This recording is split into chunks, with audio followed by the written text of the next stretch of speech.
It was the 5th year of a marriage where my husband never came home to sleep, so I found myself a university student. The call came at a particularly inconvenient moment. My lingerie was draped around the young man's neck. "I'm drunk. Come and get me." I fought to keep the tremor out of my voice. "I can't. I'm busy." A wave of irritation crackled through the phone. Busy with what? What could you possibly be busy with? A large hand moved down my back, sending a shiver of pure electricity through me. My eyes were already dewy, my cheeks flushed. "I'm just really busy." It had been 2 weeks since I'd last seen my husband Julian. My most recent update on his life had come from a gossip site. He had apparently found himself a new favorite, a young college student he was fiercely protective of. When a tabloid photographer got too close to her, Julian had beaten the man senseless. I was the one who had to clean up the mess, spending a small fortune to make the story disappear. Ah! A pair of strong hands gripped the flesh at my waist. It didn't hurt. It was a dizzying, exquisite pressure that radiated upwards. "Chloe," a low voice murmured against my skin. "Is this really the time to be distracted?" The young man pulled me down with a gentle force. A slow smile spread across my face as I wrapped my arms around his taut waist. "Who's distracted?" I whispered, my fingers tracing the sharp line of his abs. He let out a soft groan and buried his head in the crook of my neck. My senses scattered, consciousness fraying at the edges.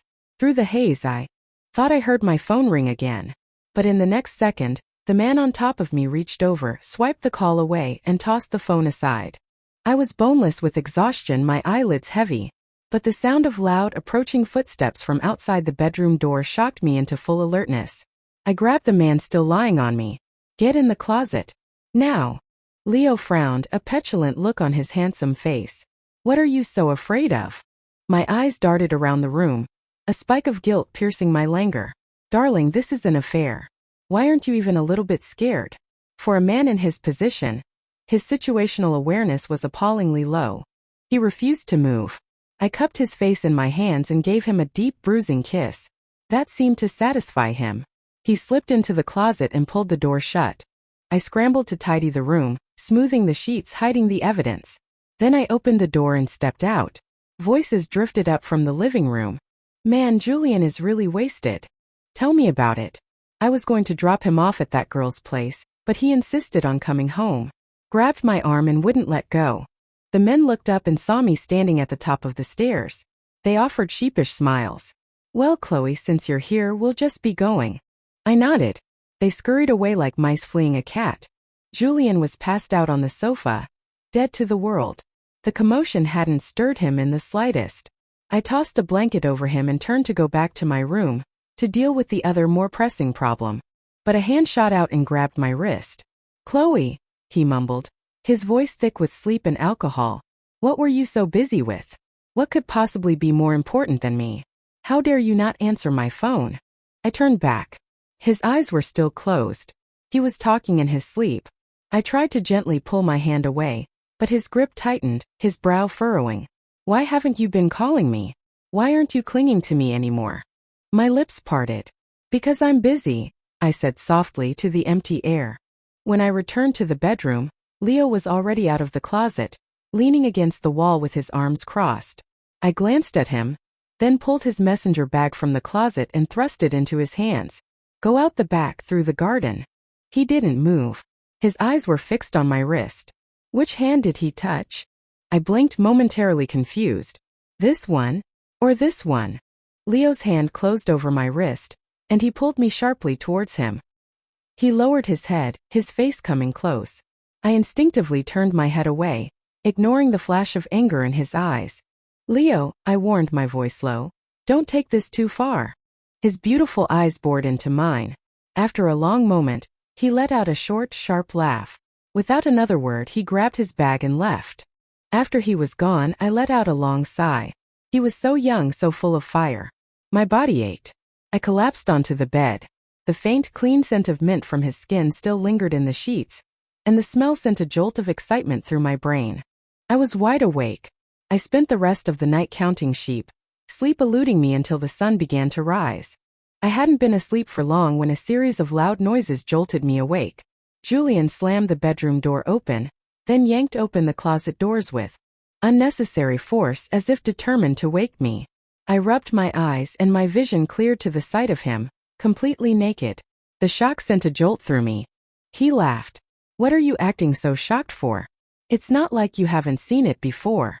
I pressed my lips together. I had seen it, yes, but it had been a very long time. "Why was I sleeping on the sofa?" he demanded, clearly displeased. I rubbed my throbbing temples. "Were you? I didn't know you were home." His face darkened, his gaze turning stormy. "You must have been sleeping like the dead then. To be such a failure as a wife. It's really pathetic." He finished dressing and slammed the door on his way out. I stared at the floor, my face devoid of expression. I thought I was a failure too. A failure for ever believing a word he said. For wanting so desperately to marry him. Julian had been a notorious player in college. He'd had brief flings with nearly every beautiful girl on campus.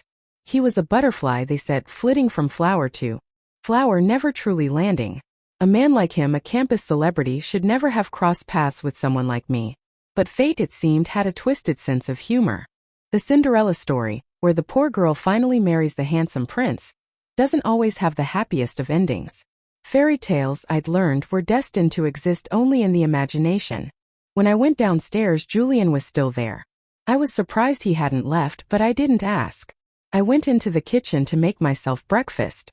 When I came out, he was still sitting there, a faint smile on his lips as he scrolled through his phone. I ignored him and sat down at the dining table with my plate. A moment later, he was standing beside me. "Where's mine?" he asked, a note of surprise in his voice. I was just as surprised. "What?" "My breakfast." I looked up at him.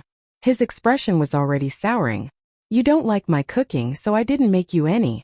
It wasn't a retort, it was a fact. It hadn't been long since he'd thrown a plate of my food on the floor, yelling that not even a pig would eat what I made. He remembered. "If you know I don't like it, why can't you just make something different?" I had no idea what had gotten into him today, why he was back home just to pick a fight. "Can your little girlfriend cook?" I asked. He raised an eyebrow, a flicker of amusement in his eyes. "What's this?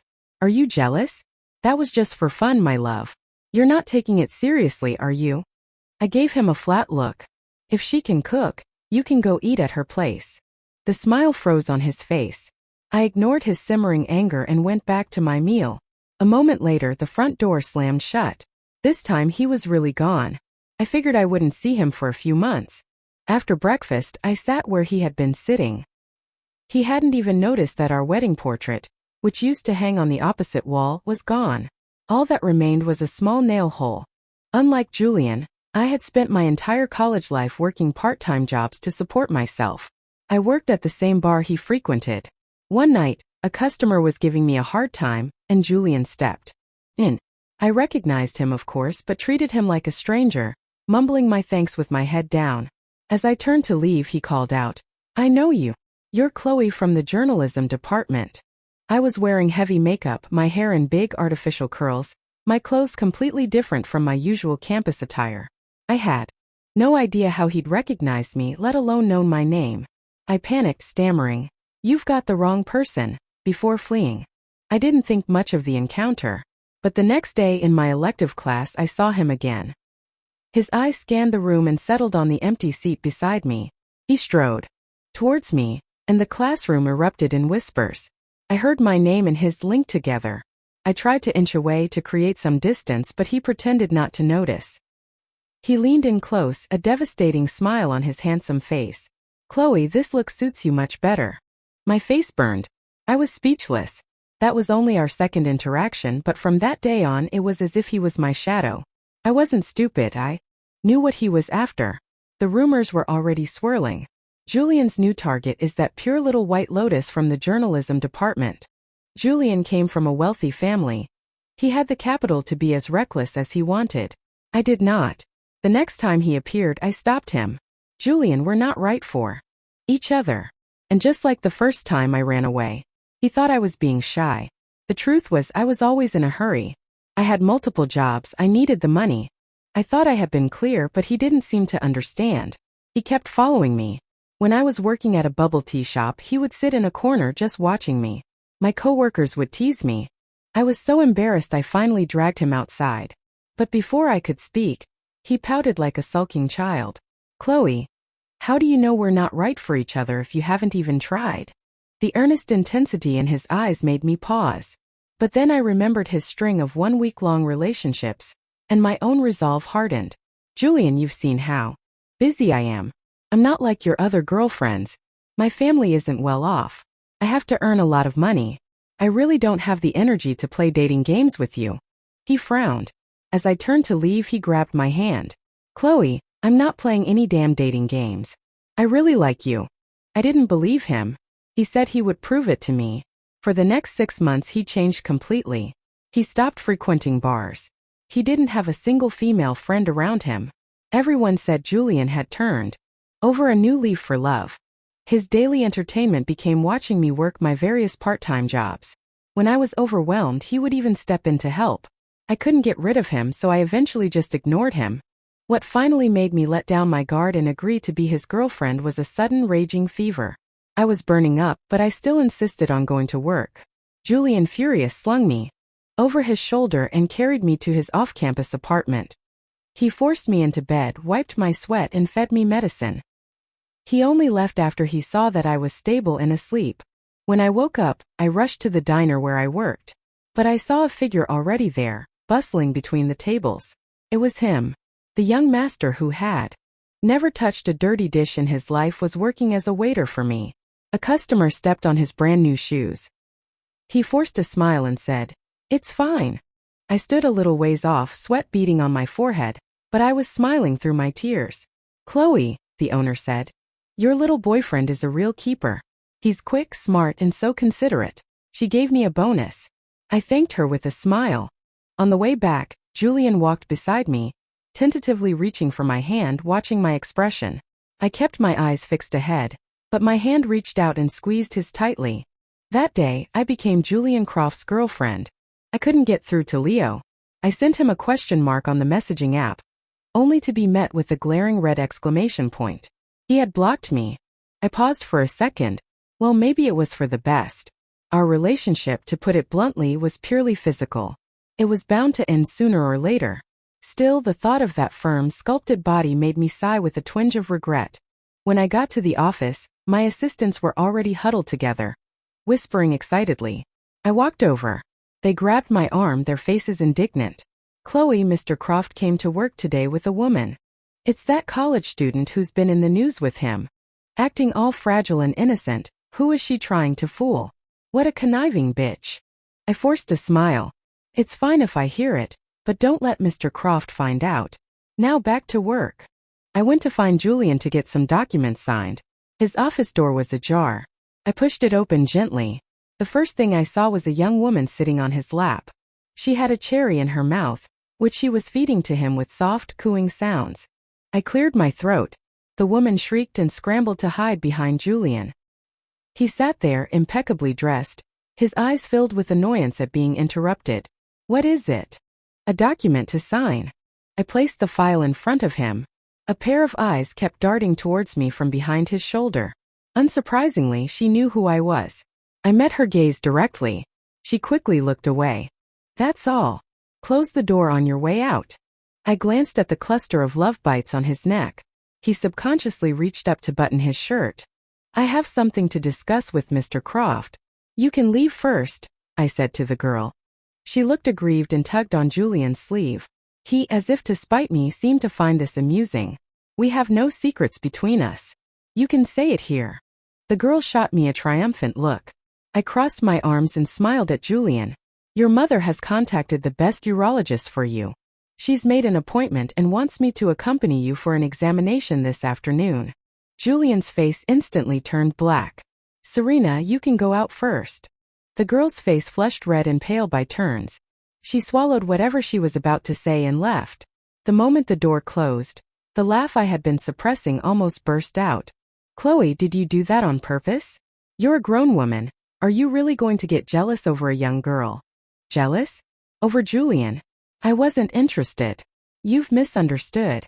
Your mother really did call. She thinks you're having performance issues, so she found a specialist for you." Julian's face was a thundercloud as he advanced on me. His tall frame loomed over me. The cheap perfume he was wearing made me sneeze violently. I covered my nose with one hand and pushed him away with the other. Just as he was about to explode, I said flatly, "I'm allergic to perfume." He paused, then, as if remembering something, he frowned and stepped back. "You're saying I have performance issues? Don't you know whether I can perform or not?"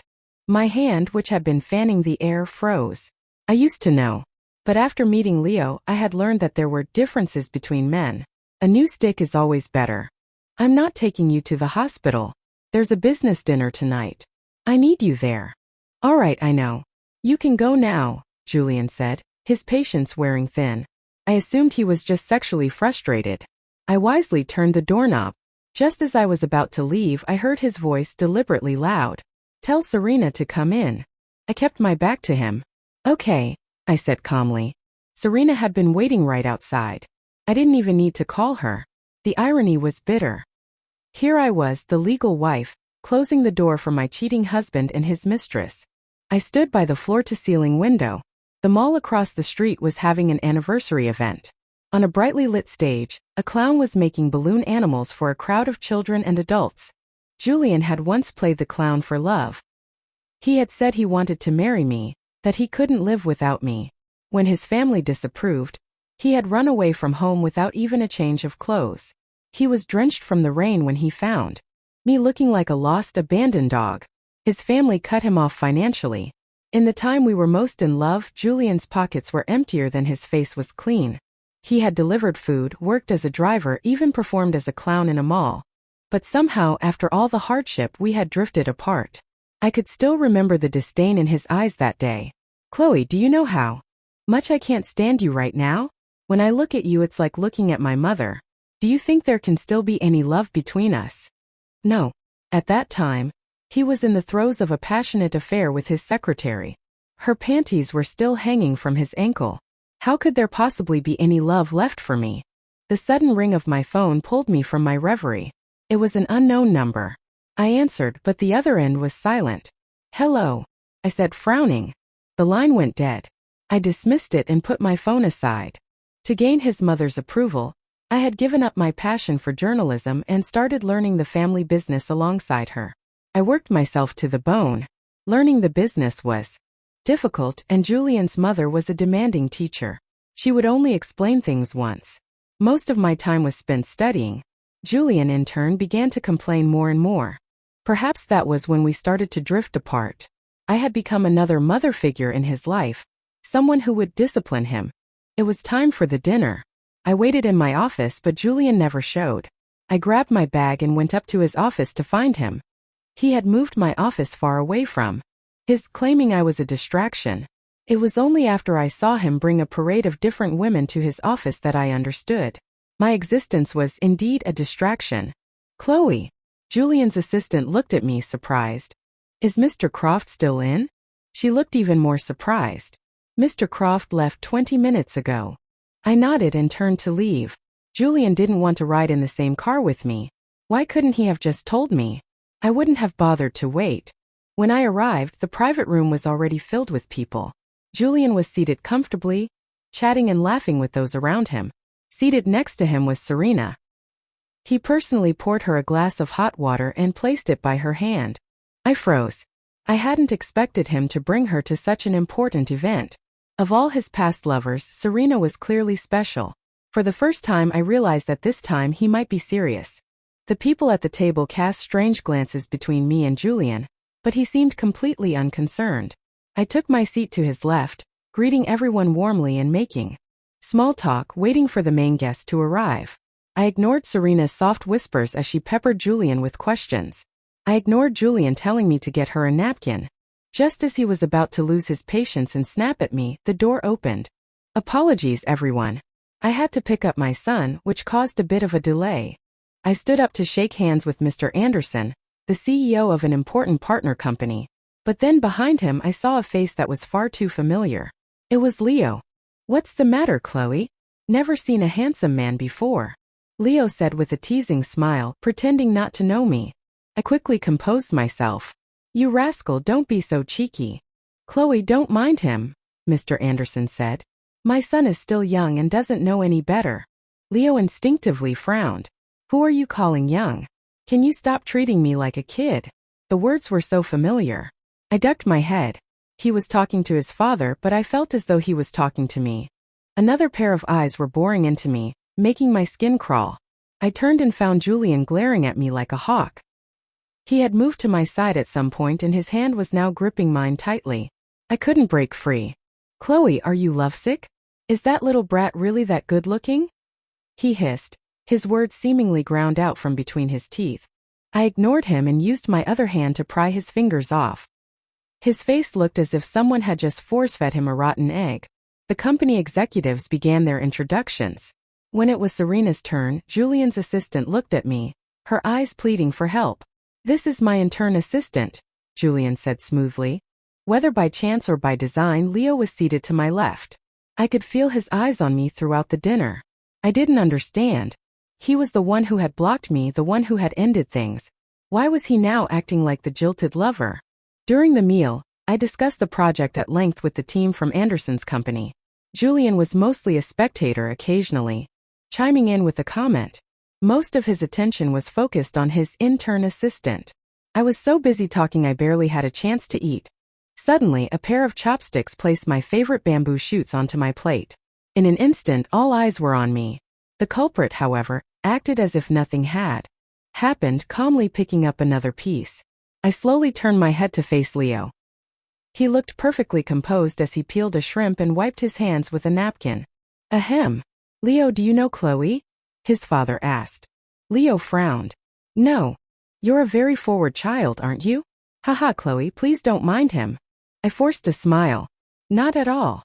Leo is a very considerate young man. Clack. The perfectionist beside me threw his chopsticks down on his plate, the sound sharp and jarring. Leo leaned back in his chair and let out a cold laugh. I'm full. I could feel Mr. Anderson shooting him a warning look. I quickly lowered my head and took a sip of soup. A hand suddenly covered mine. It's my fault. I was so focused on the conversation I forgot to serve my wife. Thanks, Leo. I frowned, trying to figure out how to get Julian's hand off mine. Ha! The perfectionist to my left let out another one of his incomprehensible laughs. The atmosphere grew tense. The PR managers from both companies quickly took the lead, steering the conversation back to the next steps of the collaboration. Serena, seeing Julian touch my hand, was clearly unhappy. She feigned a stomachache, drawing Julian's concerned attention. I was focused on making polite conversation with Mr. Anderson when a leg suddenly pressed against my calf. I kicked it away in shock. Then a hand moved to the inside of my thigh. I almost cried out. I clenched my jaw, a strange heat spreading through my body. I was trying to figure out how to escape. The errant hand began to climb higher, leaving a trail of tingling fire in its wake. I couldn't help but shudder, my legs instinctively clamping down on the mischievous hand. The person beside me seemed to be enjoying my discomfort. I balled my fists and shot to my feet. Excuse me, I need to use the restroom. I lingered in the restroom, reluctant to go back. I really hadn't expected Leo to be connected to Anderson's company. I wouldn't have chosen him if I had known. My phone buzzed several times. It was that unknown number again. I declined the call and stepped out of the restroom. Just as I was about to head back, a hand grabbed me and pulled me into an empty private room next door.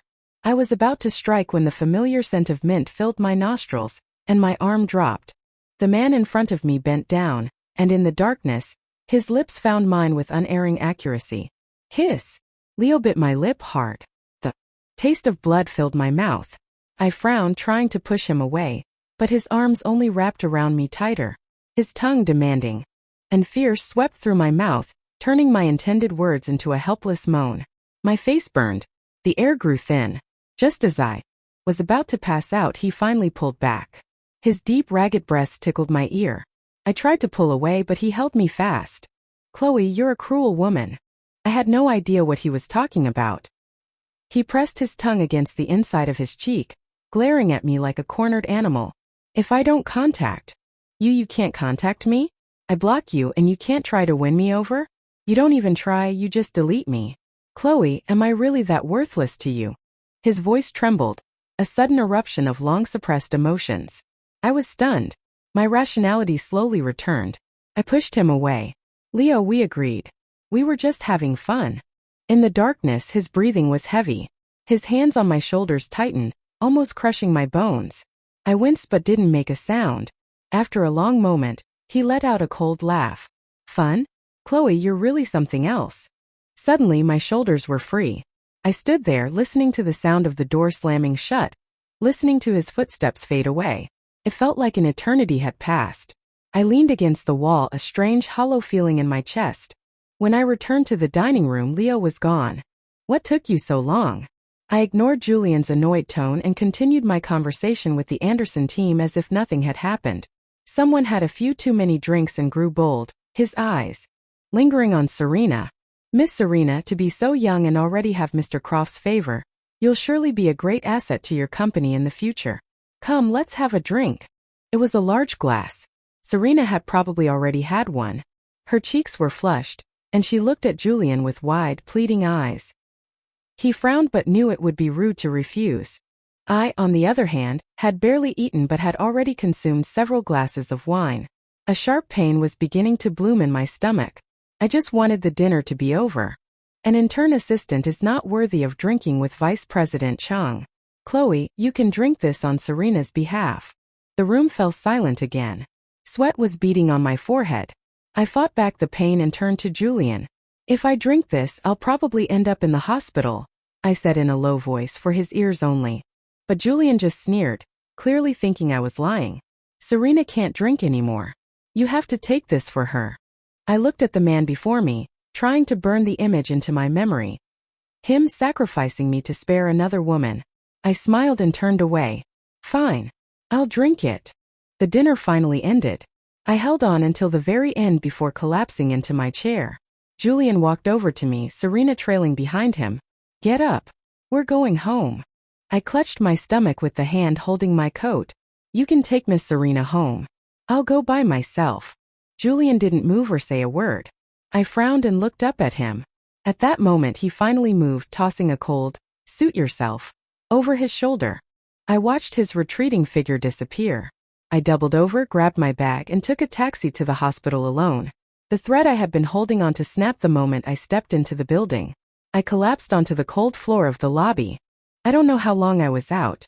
When I woke up, a familiar voice asked, "Do you want some water?" I frowned. The last person I expected to see was here. Chloe, are you that stubborn? Don't you have a mouth? You couldn't drink anymore, but you still forced yourself. Julian's words were as sharp and cold as poison. I managed a weak smile. My face was so pale it probably looked more like a grimace. I told you, Julian. I had told him that if I drank more, I would end up in the hospital. He was the one who had forced me, and now he was blaming me for being stubborn. He seemed to remember. He fell silent. I stared at the white ceiling. When had it happened? When had our relationship become nothing but mutual disgust? I sighed. Julian, let's get a divorce. The words, finally spoken, brought an unexpected sense of relief. Letting go of the past, I realized, could actually be liberating. I didn't have to dwell on what was or what could have been. My future just needed to be one without Julian. Crash. The glass in Julian's hand slipped and shattered on the floor. The sharp sound brought a nurse rushing in. What did you say? His eyes were wide with disbelief, as if the thought of me wanting a divorce had never crossed his mind. I want a divorce. After we're divorced, you won't have to sneak around with your lovers anymore. You can bring them home openly. You won't have to find other places to spend the night. I meant it. There was a time when the stories behind those words would have driven me to madness, to smashing everything in the house like a lunatic. Now I felt nothing but a calm resolve. The first time I found out about his cheating, it felt like my heart was being stabbed repeatedly, blood pouring out. The pain so intense I could barely breathe.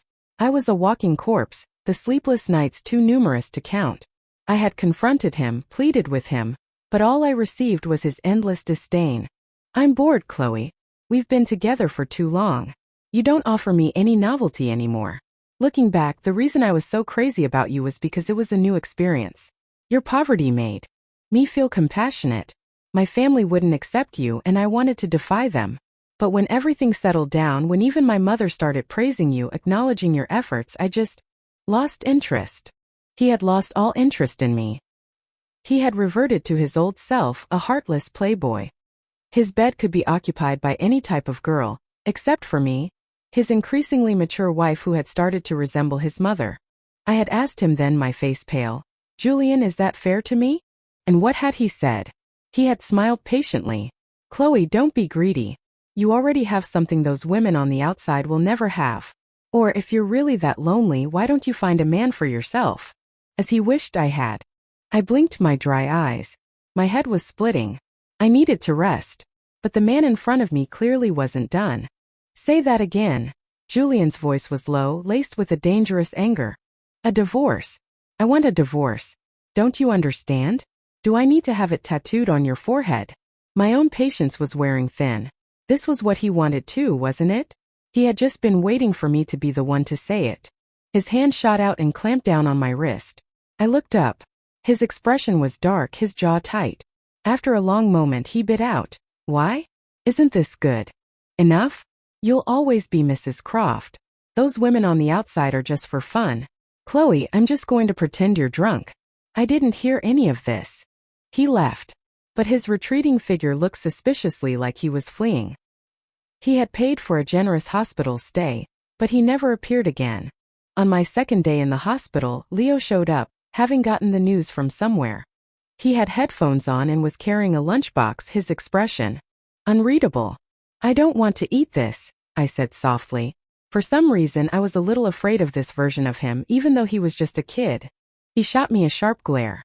I couldn't help but shiver. "Chloe, don't make me fuck you right here in this hospital bed." I was in the hospital for a week. Leo stayed with me for all 7 days. Whenever I tried to send him away, he would press me down on the bed and kiss me forcefully. But after each kiss, he would revert to his cold, distant self, acting as if I owed him money. Despite his moodiness, he took meticulous care of me, more attentive to my needs than I was myself. I didn't tell him when I was discharged. I went straight to the company. Julian was in a meeting. I left my resignation letter on his desk. The door opened. It wasn't Julian but Serena. She was carrying a cup of hot tea and was clearly surprised to see me. But the surprise quickly gave way to a different expression, her initial fear gone. "Chloe, a woman in her 30s should know when to be graceful." Serena was beautiful, and she had every right to be proud. But I could see a familiar shadow in her, a reflection of so many others before. "Do you know where I've been living this past week while you were in the hospital? Julian wants to see me the moment he wakes up, so he brought me to your home. We've done everything we should and shouldn't have done. In your bed. Don't you think you're pathetic, Chloe? He even said he only loves me now. If I were you, I would have stepped aside long ago." I walked towards her and raised my hand. Slap. Serena's eyes widened in disbelief. "You hit me. A proper mistress should know her place. Didn't Julian ever tell you that? No matter. If he didn't, I will. Do you think you're special? In all these years, you're not the first to come to me with this little display, and you certainly won't be the last." My back was to the door. I didn't notice it had opened. I only saw Serena's eyes suddenly fill with tears. "Chloe, I know you're lashing out because you can't have his love. But love doesn't follow a schedule.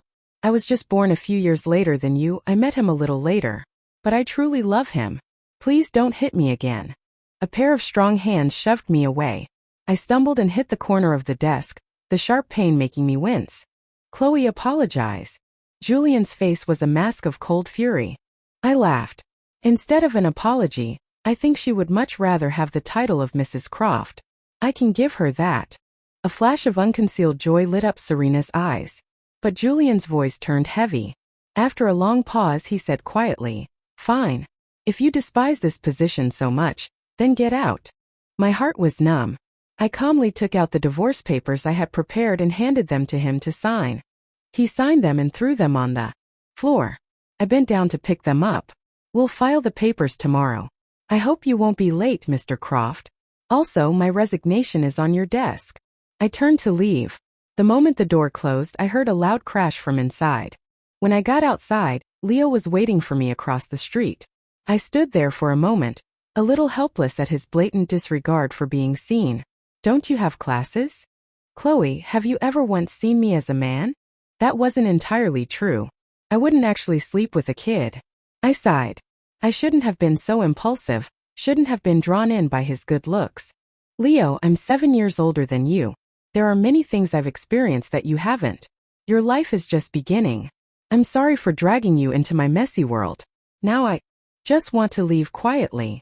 For instance, no matter how much you like someone now, with time it will fade. Love is too ethereal. You can have it or you can live without it. Leo's eyes were crimson, as if he wanted to devour me whole. He strode across the street, pulled me into his arms and bent his head. He held my head with one hand and let out a sharp laugh. He kissed me then, not with tenderness, but with a fierce, punishing hunger, as if venting all his anger, all his frustration. I felt my knees go weak like a fish in the deep sea, suffocating, yet sustained by the very thing that was taking my breath away.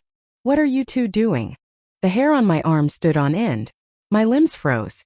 Leo lifted his head but held me tight, refusing to let me turn and face the person behind us. Chloe. Julian spat my name out as if he wanted to chew me up and spit me out. You saw us, Leo said with a sneer. I struggled out of his arms. Composed now, I turned to face Julian. As you can see, I said calmly, I'm having an affair. Julian lunged at Leo, and the two of them started fighting. A crowd gathered, phones out, recording the entire thing. The three of us were invited to the police station. Leo, being a regular at the gym, was mostly unscathed save for the first punch. I carefully dabbed at the blood on his lip. He stubbornly held my hand, his eyes defiant as he glared at Julian. And Julian's eyes, they were only on me. The farce was over. The perpetrator had become the victim. Julian's mother, furious, threw a stack of files at me, but a figure stepped in front of me, blocking them. Huh. Protective now, are we? She sneered at her son. Julian, do you remember how you begged me to let you be with her? I told you then you don't know your own nature, but a mother always knows. I'll handle it, Julian said, his voice heavy with a profound weariness. For the first time I saw him truly defeated. His mother didn't even glance at me as she left. I was used to it, used to being ignored by everyone in this family, but I was tired of it. I turned to leave, but he grabbed my arm. You and him, when did it start? Why? Each word was bitten off. I looked at him with a sarcastic smile. Why? Wasn't this your suggestion? Julian, what right do you have to ask me why? He was the one who wanted to be with me, the one who promised to be good to me, the one who swore he would never hurt me. And in the end, this was the result.